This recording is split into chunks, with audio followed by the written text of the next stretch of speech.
Hi everyone, this is Dan, and this is Graveyard Shift Volume 3 by Mark Poulton and Aaron Alfeche. Mainly because I just got this book and a bunch of trading cards and a bunch of other stuff too. But you guys already know this. You get the deal with all of these CG books, so we'll just jump into this. Anyhow, here's the deal. What's interesting about Graveyard Shift Volume 3 is I did a video a long time ago on Graveyard Shift Volume 1 and 2. It's actually a fully edited sort of video essay type video that I did a while back. And I didn't want to mention it in this video just because at the time it was sort of my first introduction to Mark Poulton, and I didn't want to be too harsh to him. But I did mention that his writing style was very much like the 90s X-Men and not really like the 80s X-Men. And I didn't mention the video, but I hate the 90s X-Men. But again, it's one of those things where when it's your first introduction and it's an indie creator, you don't necessarily want to just trash on someone, even if it's your personal taste, right? Here's what I'll say about Volume 3. I actually like Volume 3 significantly more than I like Volume 1 and 2. And it's not from an art perspective. I like John Malin's art, though I also really, really like Aaron Alfeche's art. Aaron Alfeche's art reminds me, dare I say, his art actually reminds me a lot of, in certain ways, Kentaro Miura from Berserk. There are certain aspects about his art that you can see the influences. And I think it says here he's from the Philippines, so I could imagine that he's influenced by both American artists and Asian artists. But anyway, we jump into this. Big weakness of Graveyard Shift Volume 3 is, again, I think Mark Poulton never had an old school editor, but for whatever reason, he has this deal where he only wants to introduce characters through dialogue. And so, I mean, this is okay, but in a way, it kind of gets very difficult to get into characters, right? Like this Lady Shogoth that you run into right here. And then you have Killer 99, which actually, my understanding of this character is he actually has a bigger story in a supplemental volume, which was part of Graveyard Shift, either Volume 2 or Volume 1. I forget which supplemental he was in. But if you're interested in this character, there's more of that there. All you need to know is he's basically like a, Friday the 13th kind of character.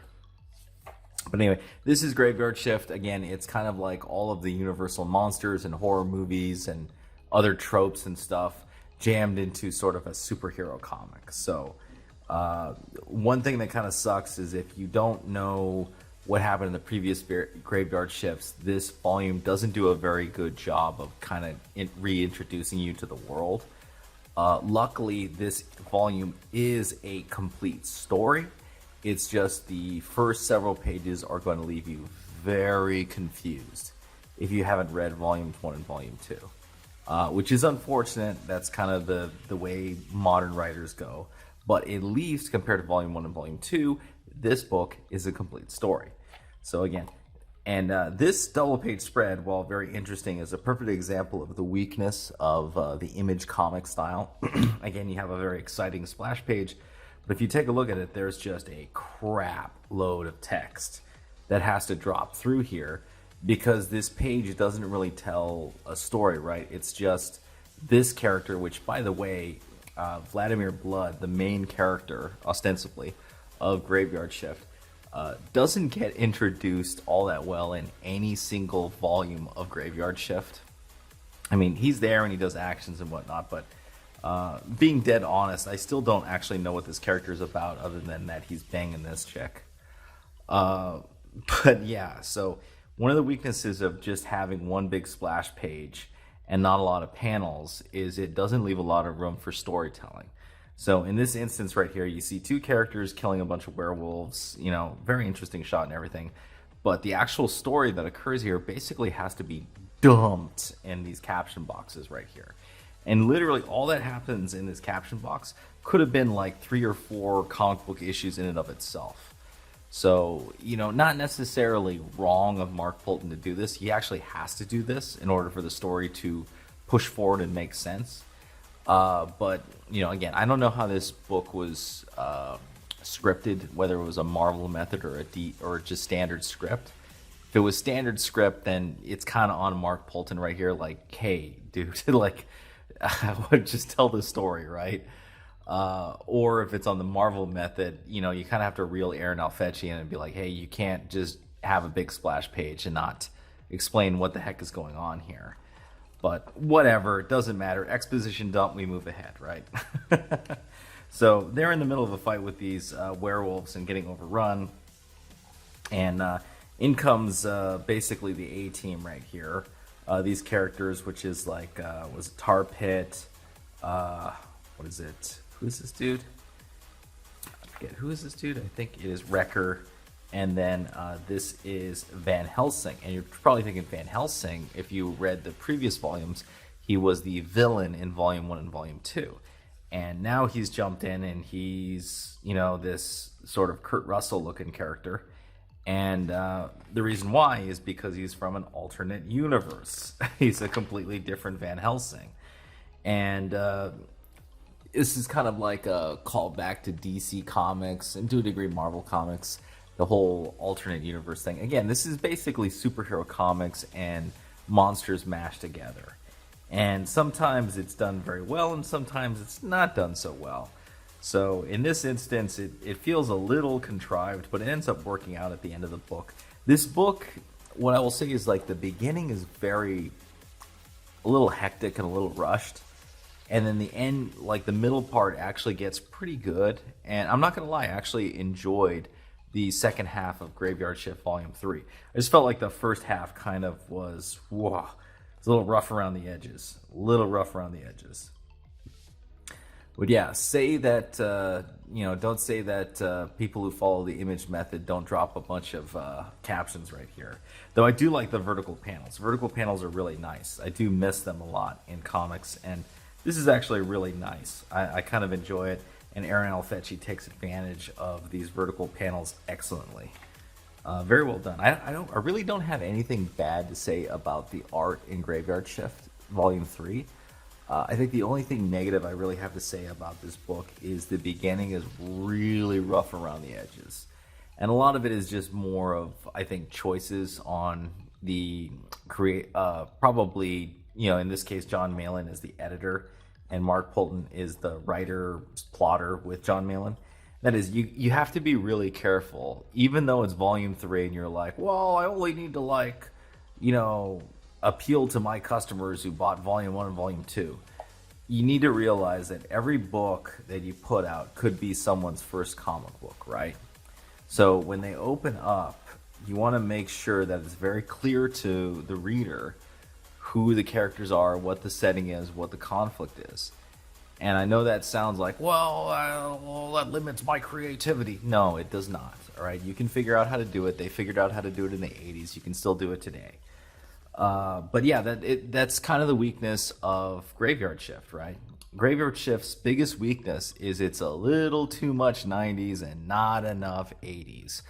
And I hate to repeat that just because the 1980s aren't a bulletproof decade either in American comics. And honestly, if we just keep looking back in time, the American comic industry won't catch up to what's really hot right now, which is really what the Japanese and the French and the Europeans are doing. Nothing in America is really interesting right now. But anyhow, let's get forward into this. Anyhow, they end up teaming up with this A-team right here to basically take out the original Van Helsing, who betrayed the previous timeline's Van Helsing and is plotting to once again take over the world with werewolves. Meanwhile, while they're kind of having some fights, they re-team up with Mick, who is the Frankenstein sort of monster, and they get this dude again. I think this is James, who briefly appears at the end of Volume 2. He's basically like a water dude, I'm going to be honest, I feel like Mark Poulton and John Malin should really check out Darkstalkers. I don't know if they've ever checked out Darkstalkers before.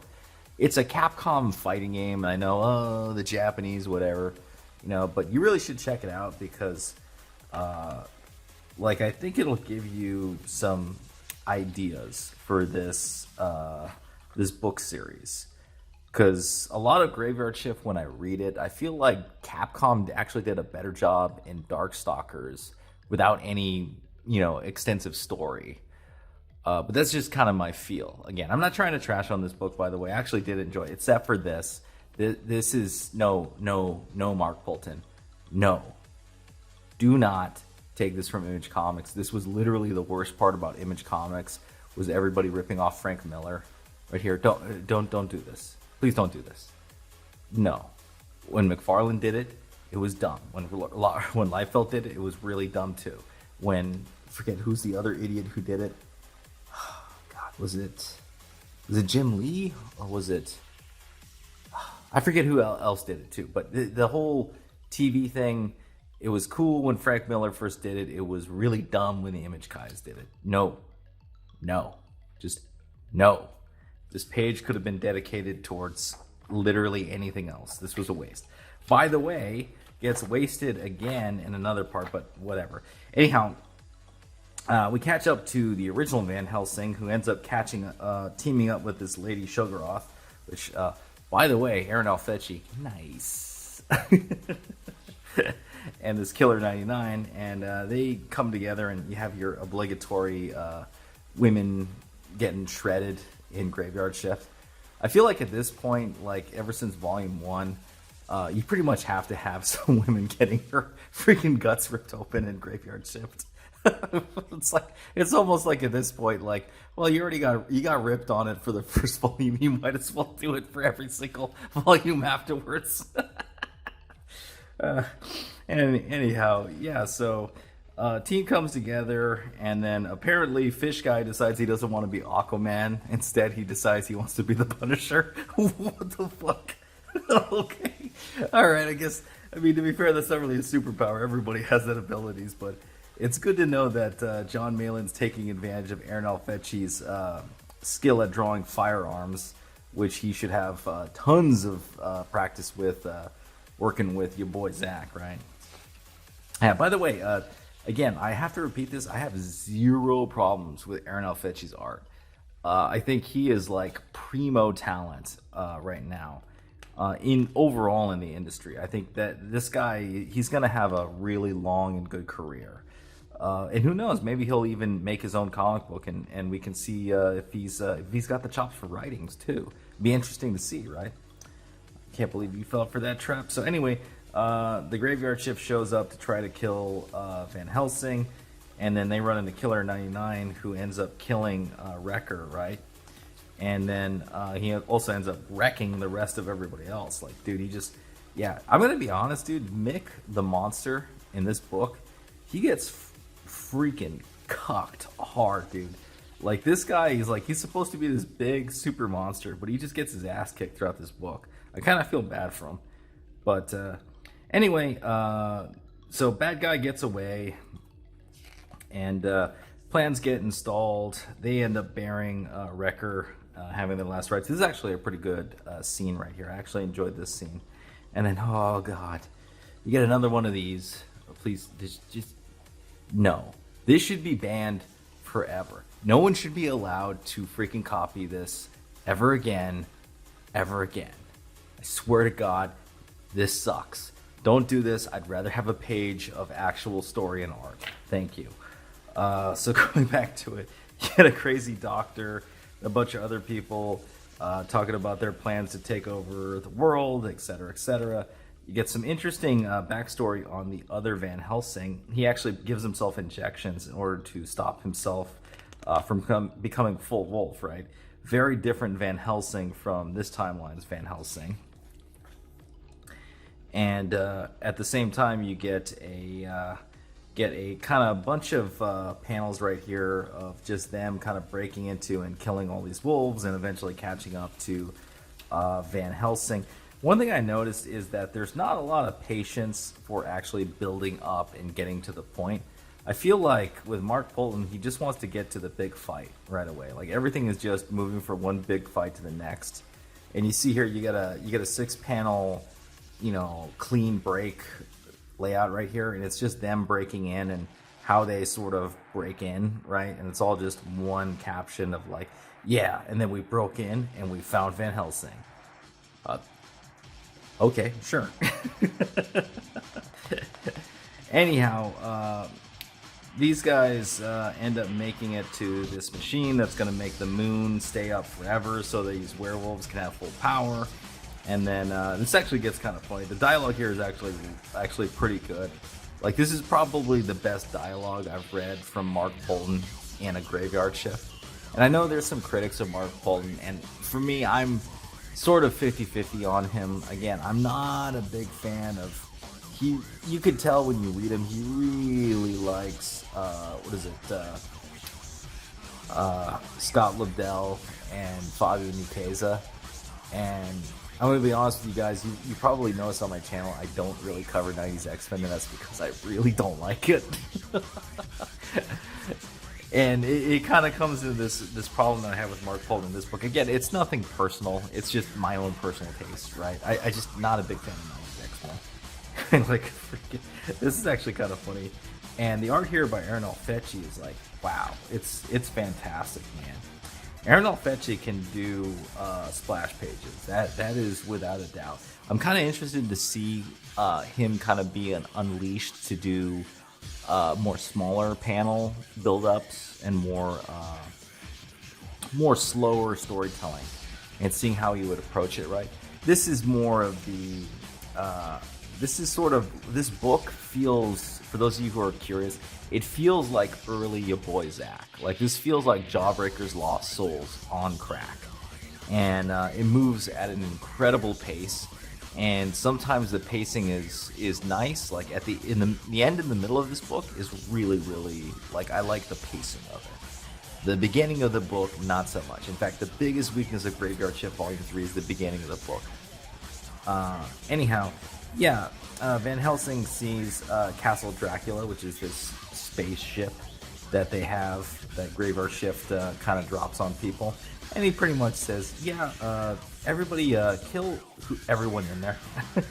And then we get basically an epic fight and whatnot. So multiple Image Comics, double page spreads, and big splash pages and whatnot. And they go all at it. A lot of crazy fight scenes, people getting shot at, people getting killed. The important point is that basically Van Helsing gets shot with some super silver bullet that's not really silver, it's just like some super poison. And who's her name? Lady Sugaroff basically leaves him, and then he gets betrayed, and then he gets his head cut off, and finally Van Helsing, well, the current Van Helsing finally dies right here. Then the previous Van Helsing says, well, my work's not done, I'll see you later. Peace out. Cable out. And the rest of Graveyard Shift is left to wonder what Lady Sugaroff is doing. She's busy, apparently, gathering all of the bad guys from Berserk. This reminds me so much of Berserk. It's like I'm actually really curious to see Aaron Alfeche do his own comic book. Mainly because I think like he has some like really cool ideas that I would like to see if he can write, and hopefully he gets a good editor, because I think after seeing Jawbreaker's God King and this book, I think without a doubt Aaron Alfeche deserves a chance to make his own book. Though I do hope that he takes some writing lessons, hires a good editor, because if he does, I think he's got a good shot at being successful. Anyhow, what do I think about this book? It is okay, kind of like Graveyard Shift Volume 1 and Volume 2, though I do think that the second half of this book is probably the best that Graveyard Shift has ever been. Just my opinion, I've read all three of them. I wouldn't count this as top tier in Comicsgate. Personally, I think most of you boys' Zach's work and Ethan's, a lot of indies are better than Graveyard Shift, but that's just me. Take it with a grain of salt. Anyhow, if you like this video, please hit the thumbs up, subscribe if you haven't subscribed, hit the bell for notifications. If you got any comments on Graveyard Shift Volume 3, leave it down below. I will see you next time.